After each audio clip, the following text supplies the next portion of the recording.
what's up guys? I'm pretty sure some of you who have done a 3rd gen 4Runner lift, you know, for those of you who don't know, 3rd gen is from 1996 to 2002.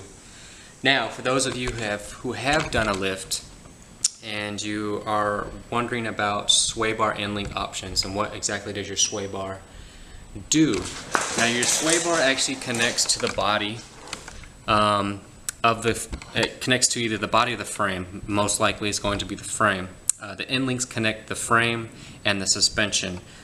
Typically if you have a solid axle, it's connected to your solid axle. If you have independent suspension, it's connected to typically your lower control arm.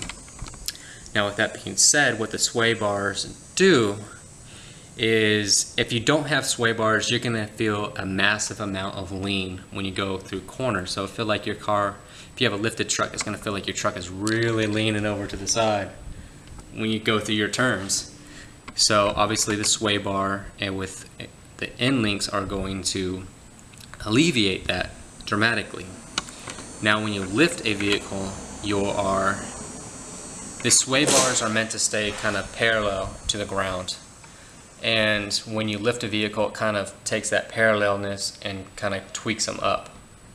So they're more of what, you know, they go from like parallel to an elevated, which, you know, kind of, I mean, they're there, but it puts a lot of stress on these sway bar links, sway bar end links. I think that's what they call it, sway bar end links. Yeah, these connect to the sway bar to the frame. Now, with the 3rd gen 4Runner, there are some easy options to go with. Now, the 3rd gen comes with longer sway bars in the front. They're about 1 inch longer.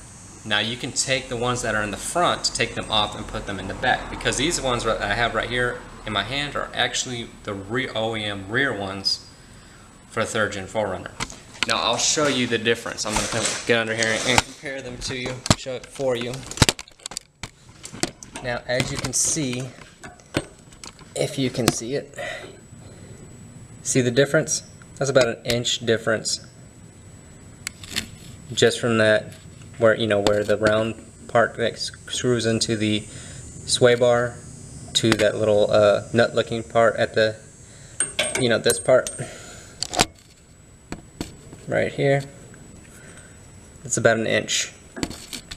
Now you might be thinking, well, what do I do about, I just took the sway bar end links off the front of my car, what do I use for that? Obviously I need something longer, because you replaced the rear ones with the front ones, which are longer. So you took the fronts off, the original fronts, sway bar end links off your 3rd gen 4Runner and put them on the rear when you lift it. Now I only did a 3-inch lift, so this is perfect. So I took my fronts, my OEM fronts, and put them on the rear. Now what do I do about my front? That is a good question. Now what you can do is buy OEM, or you don't have to buy OEM, but you can go to AutoZone. I used Rock Auto because their prices were a hell of a lot cheaper than buying them from AutoZone or Advance.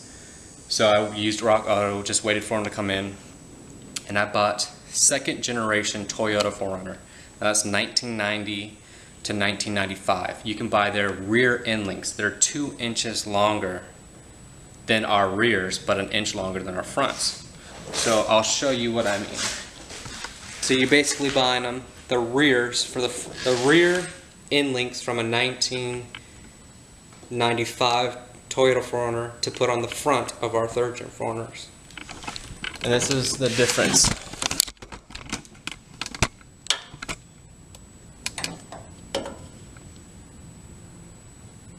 Big difference. That's like 2 inches.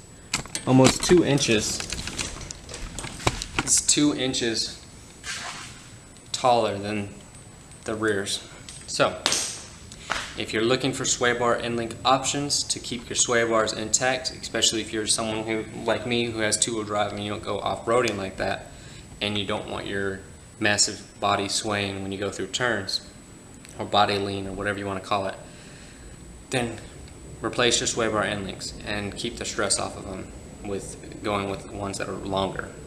So like I said, use your front your original fronts and put them on the rears. Then buy the rears from a second generation 4Runner and put them on the front.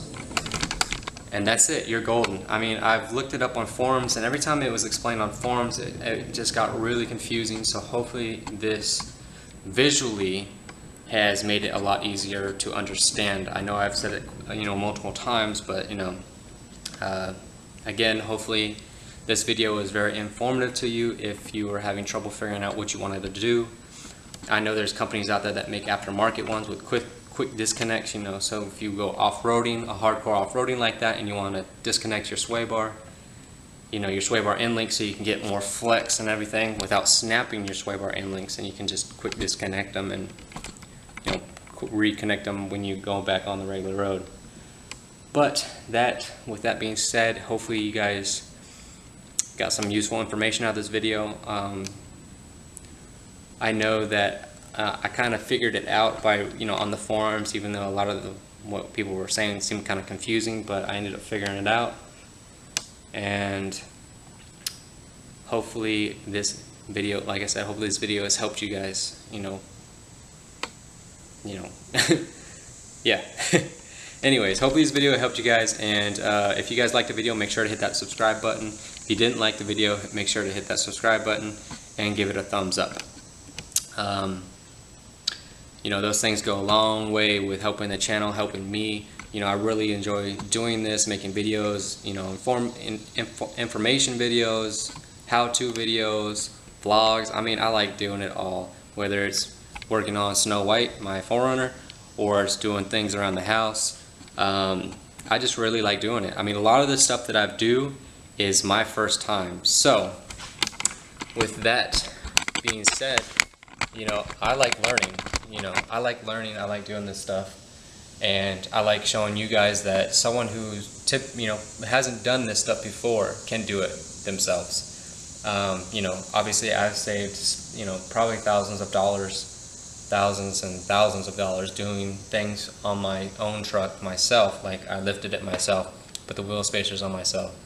The only thing I haven't done to this truck that was major was replace the rear main seal. I had that done at Toyota. I had them replace the timing belt because I wasn't comfortable with doing the timing belt.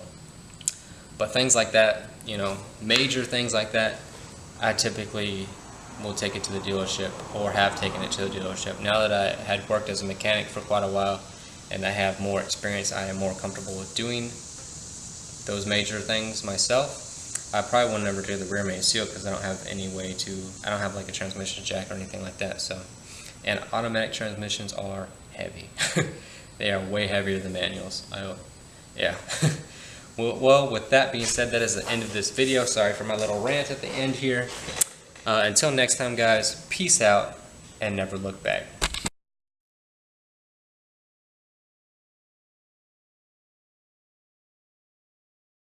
Tell me pretty lies, look me in the face.